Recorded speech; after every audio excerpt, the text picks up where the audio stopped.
Today is a special day. Today we've hit day 10 out of 31 days of Halloween themed prints. In order for me to receive this Halloween themed trophy, in order for me to do that, I have to find a design, Halloween themed, prop related to a costume that can be worn during Halloween, or a decor that can be colored as Halloween or used as decoration.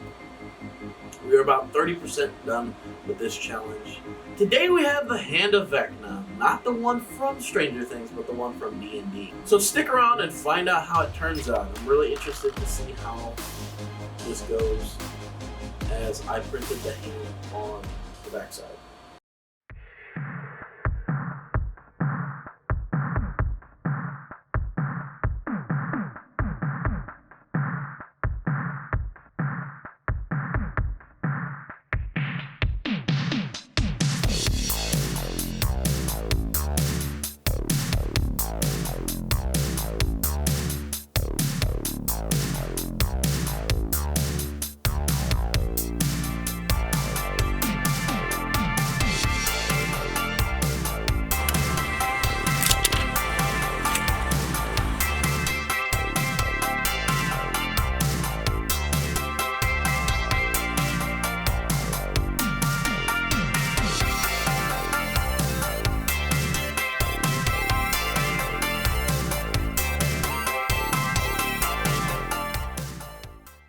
Alright, here we have it. Matter of fact, picking this up just now, I actually snapped the thumb. I'm going to do that after I'm done with this clip. But it is nice that it's small. So this is part of a half design. So this was just the hand. There's some other parts that do go with this, which you guys will see on the screen right now.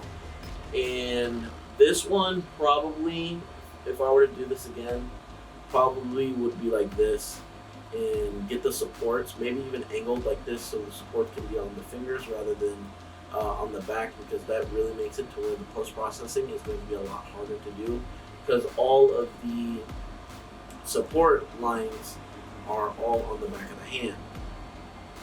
But really cool prop that you can use, that you can just literally throw in your front yard if you wanted to do it that way, or you can use it for a game, a Halloween game of D&D. Without further ado, if you guys did enjoy today's video, make sure you guys hit that thumbs up button and subscribe to the channel. Leave a comment down below what you guys think tomorrow's video will be, and we'll catch you on the next video.